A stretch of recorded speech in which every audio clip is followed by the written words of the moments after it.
In this video, 3 ITA instructors will offer some various tips for setting up successful speaking tasks in your classroom.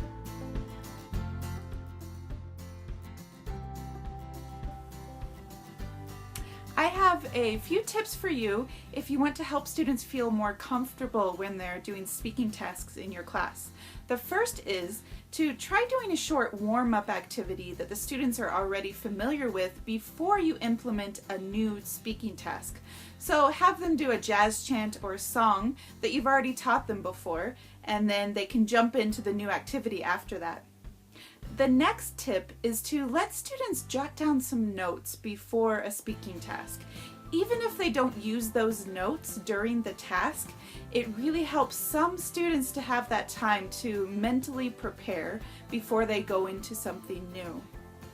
My third tip is, when possible, you should always model the speaking task for the student. It really helps them follow the directions even better, and it can help them feel more comfortable to see you do something like answering a question before they do it.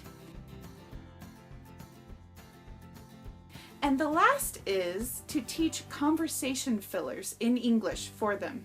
So teach them phrases like, "Let me think about that," or "I'm not sure." If you teach certain conversation fillers like that, it will help them in those uncomfortable moments in a conversation, and it will help those students to not revert back to their native language during those uncomfortable moments. There are several things that you can do to facilitate communication in your language classroom, and here are a few general tips about ways to ensure actual engagement between your learners when doing speaking exercises. First and most obvious is to pick content and topics that are interesting to your learners. Once you get to know your learners, you'll figure out the kinds of things that they like to talk about. Nobody wants to talk about something they find boring.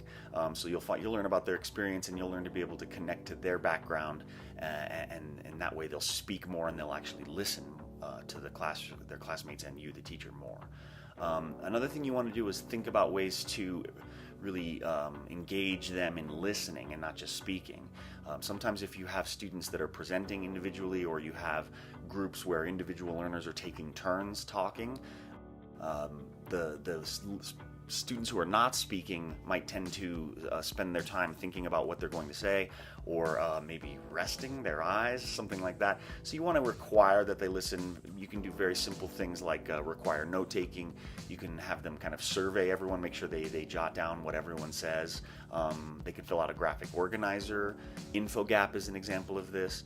Orally, you can require third-person feedback, which just means after a group is speaking, you're going to ask some of the individual learners in that group to tell the rest of the class some of the things that were said. And finally, you want to use your pairing and your grouping thoughtfully. So you have to look at what kind of activity you're going to do in these groups or these pairs, and if it's something that's more difficult in terms of language, if they're going to talk through language material that's more advanced, you want to pair stronger learners with weaker learners so that the stronger ones can help those weaker ones. But when we generally talk about conversation or straight, oral exchange of information, it's a good idea to try to pair learners together that are at the same ability level, so that nobody gets overwhelmed or bored with the person that they're working with.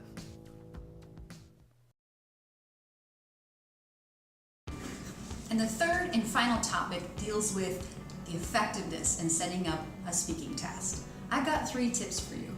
Tip number 1 would be to consider your environment or background noises and adjust the time or task if needed or possible. So for example, if you have a classroom that is cooled off by a fan and the fan is very loud, quite simply turn it off for your speaking task.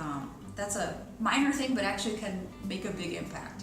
Tip number 2 is make sure that your students are not practicing reading when you want them to be practicing speaking. This is very common. If you give them a dialogue to practice, or you allow them to write, make sure you tell them to not read and put that paper down so that they are practicing speaking.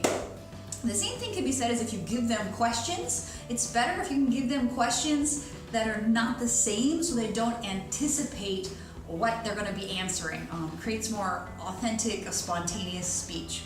And my third tip for you would be the idea of trying to use time to increase students' fluency and require them to speak for longer times. What I mean is you can give them a timer or hold up a sign that says start and stop and require them to speak for 1 or 2 minutes and just say keep going, keep trying to go to create that fluency.